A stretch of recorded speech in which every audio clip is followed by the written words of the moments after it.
What's up, YouTube? What's up, Sneaker World? It's your guy JUDL12, aka Bubba, back with another one. And today I'll be giving you guys a quick review, quick look at the Retro 17 Trophy Room exclusive. And before we get started, I want you guys to don't forget to like, comment, and subscribe to the channel. And as always, hit that thumbs up button. And I appreciate you guys' support. And let's get into it. All right, I have the Retro 17 Trophy Room exclusive. These released October 28th of 2017. To me, this is probably one of the most underrated shoe that dropped in 2017. I mean, when you find out the whole body of the shoe, and I know a lot of people don't like. Now, I hear a lot of YouTubers, a lot of people that say they don't wear anything past 14. I mean, that's your opinion. That's cool. But as far as me, I mean, I think the 17 is mad dope, especially this Trophy Room exclusive. So I'm going to give you some quick details and just some little overview of the shoe. Like I stated before, October 28th of 2017 is when this shoe released.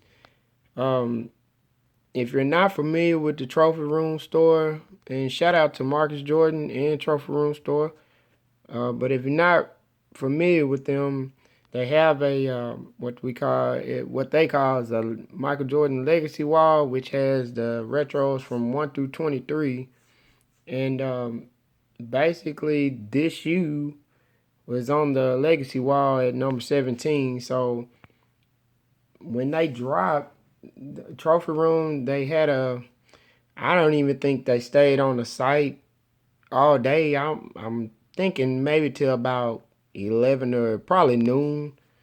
But if the people that got them on that day, I know my big bro and I know we talked about it, but when we look back on there, after we got secured our pair, they actually took it down and said you have to basically email them to try to get it again.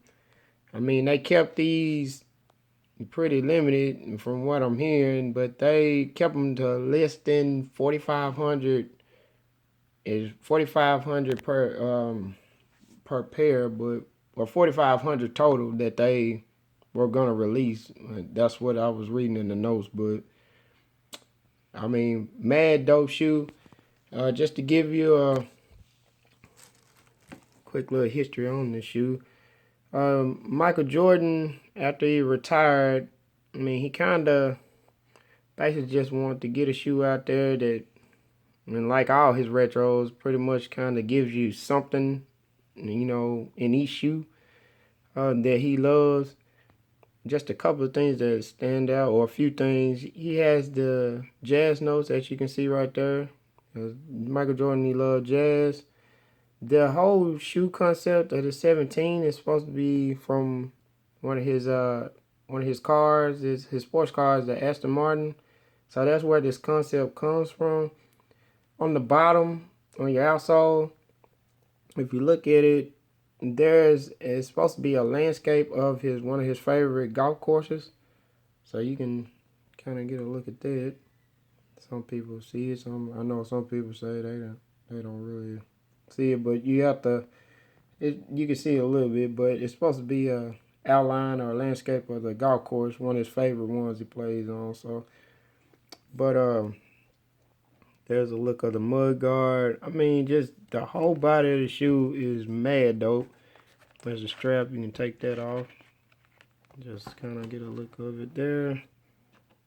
I mean, this shoe is mad. This is mad stupid. But comes with the shirt also. I hadn't even opened mine. I mean, this is dead stock, so I probably won't be putting my foot in these for a while. But I mean, it's pretty much there you have it on these. I mean, I just want to give you guys a quick review of these. I know I'm late with my review, but definitely keep rocking and keep subscribing to the channel. Let's grow it. This is JUDL12, aka Bubba. This is the Bubba Files. Lego.